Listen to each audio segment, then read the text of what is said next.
રાજકોટમાં હેમુ ગઢવી હોલ ખાતે બરણી સે આઝાદીના કાર્યક્રમનું આયોજન કરવામાં આવ્યું હતું। આ સમગ્ર કાર્યક્રમ ફિનવાઇઝરી કંપની દ્વારા રાખવામાં આવ્યો હતો।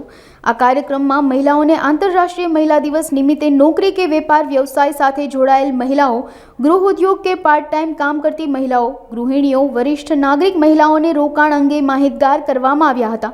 આ સમગ્ર કાર્યક્રમ ફિનવાઇઝરી કંપનીના સતીશ ભાલારા દ્વારા યોજવામાં આવ્યો હતો।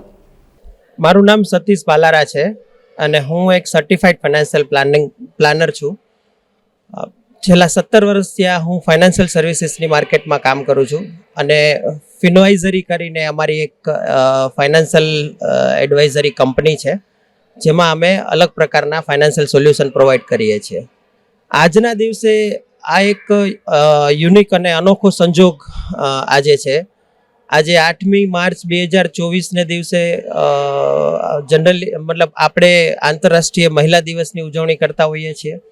એની સાથે સાથે આજે હિન્દુ કેલેન્ડર મુજબ આજે મહાશિવરાત્રિનું પર્વ આપણે ઉજવી રહ્યા છીએ અને ત્રીજો આજનો એક અનોખો સંજોગ એવો છે કે 8મી માર્ચ અને 2024 છે કે જે 100 વર્ષ પછી આવશે અને તે દિવસે પણ મહિલા દિવસ હશે એ ખબર નથી।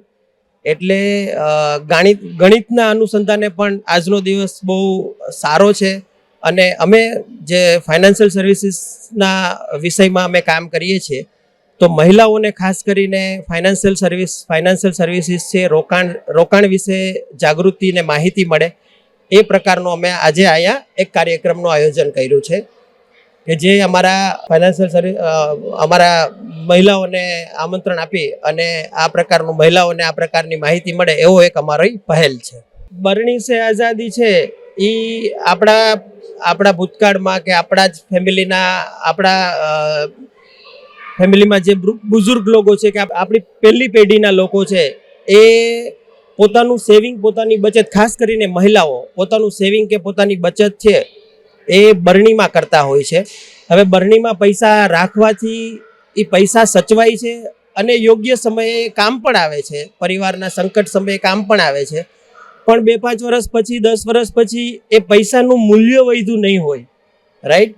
તો અમારો અહીંયા સોસાયટીને, મહિલાઓને, સમાજમાં એક એવો મેસેજ અમે આપવા માગીએ છીએ કે તમે બચત કરો, સારી વાત છે, પણ બરણીની જગ્યાએ તમે કોઈ મ્યુચ્યુઅલ ફંડ જેવા ઇન્વેસ્ટમેન્ટ સબ્જેક્ટમાં તમારી બચત થાય તો તમને એનું વળતર પણ સારું મળે અને તમને યોગ્ય સમયે તમને તમારા મૂડીનો લાભ